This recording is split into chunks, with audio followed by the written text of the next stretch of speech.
మీరు బంగారం తాకట్టు పెట్టి ఆ బంగారం డబ్బులు కట్టలేక ఇబ్బంది పడుతున్నారా? ఆచారి గోల్డ్ వాళ్ళు మీ బంగారం కొని మీ లోన్ తీర్చి మిగిలిన డబ్బులు మీకు ఇచ్చేస్తారు. ఇంకెందుకు ఆలస్యం? ఆచారి గోల్డ్ ఈ నెంబర్స్ కి కాల్ చేయండి. ఇక్కడ గమ్మత్తైన విషయం ఇంద్రనీల్ గారు, చూస్తే మనం ఒకసారి ఢిల్లీలో ఒక మీటింగ్ పెట్టాం.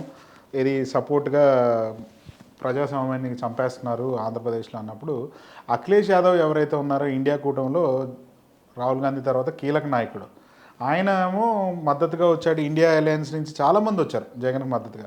ఇప్పుడు వాళ్ళు ఏమన్నా కన్విన్స్ చేసి ఇద్దరిని ఒక దాటికి పైకి తీసుకొచ్చే అవకాశం మీకేం కనిపించలేదా? ఉండదు సార్, ఉండదు అది. ఎందుకు అంటే బేసికల్లీ ఇండియా కూటమి అనేది ఉంది చూసారా, ఇక్కడ ఫస్ట్ ప్రాబ్లం ఏమవుతుంది, ప్రధాన అభ్యర్థి దగ్గర తలకానికి వెళ్తారు. ఇప్పుడు కాంగ్రెస్ అనేది ఎప్పటి నుంచో ఉంది కదా. ఇప్పుడు చూడండి, ఒరిస్సాలో ప్రత్యర్థి ఎవరు? 3 పార్టీలు బలమైన పార్టీలే. సో మెర్జ్లోకి వెళ్ళగలరా నవీన్ పట్నాయక్ అండ్ కాంగ్రెస్? వెళ్ళలేదు. అలాగే ఢిల్లీకి వెళ్దాం. ఢిల్లీలో కూడా కాంగ్రెస్, ఆపు అండ్ బీజేపీ 3 గట్టి పార్టీలు. అవును, 2014లో ఆ కాంగ్రెస్ పోటీ చేయకుండా ఆమ్ పార్టీకి డైరెక్ట్గా సపోర్ట్ చేసేసింది. అదే అలా చేయగలగాలి కొన్ని చోట్ల.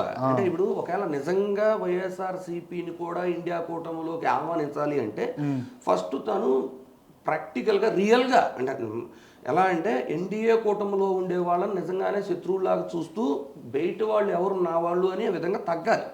ఒరిస్సాలో పోటీ చేయము, మీకు సపోర్ట్ చేస్తామని చెప్పగలగాలి. ఎవరికి? నవీన్ పట్నాయక్ గారికి. అలాగే ఆంధ్రాలో వైఎస్ఆర్సీపీకి సపోర్ట్ చేస్తామని తప్పుకోగలగాలి. ఇలా తప్పుకుంటే మీకు ఆల్మోస్ట్ సగం రాష్ట్రాల్లో కాంగ్రెస్ పోటీ చేయలేదు. సో ఇవన్నీ ఎలా ఉంటాయంటే, ఇప్పుడు ఒక బీఆర్ఎస్ అవ్వచ్చు, ఇక్కడ తెలంగాణ తీసుకున్నారనుకోండి, బీఆర్ఎస్, కాంగ్రెస్, బీజేపీ 3 పోటాపోటీగా ఉంటాయి. అట్లా కాంగ్రెస్ ప్రతి చోట కూడా ఎంతో కొంత ఉంది కాబట్టి, వాళ్ళకంటూ ఓట్ బ్యాంక్ ఉంది కాబట్టి అంత ఈజీగా ఈ టైప్లు అవ్వవు. ఇప్పుడు ఆంధ్రప్రదేశ్ తీసుకోండి, ఆంధ్రప్రదేశ్లో ప్రజెంట్ కాంగ్రెస్ అంటే అసలు నథింగ్ లేదు. కాబట్టి ఆంధ్రప్రదేశ్లో ప్లాన్ చేయొచ్చు. కానీ ఆ అడుగు ముందుకు అడుగేయాల్సింది ఎవరు? రాహుల్ గాంధీ గారే రావాలి ప్రపోజల్కి. ఎందుకు? నేను ఇందాక కూడా చెప్పాను ఏంటి, నరేంద్ర మోడీ గారు తన గోల్ తను అచీవ్డ్. జగన్మోహన్ రెడ్డి గారికి ఏదైతే గోల్ ఉందో ఆయన కూడా అది అచీవ్డ్. ఆ గోల్ అచీవ్ అవునాడు కదా. ఒక అడుగు తగ్గాలంటే ఎవరు తగ్గుతారు? అవసరం ఎవరికి ఉంది? రాహుల్ గాంధీ గారికి ఎక్కువ అవసరం ఉంది.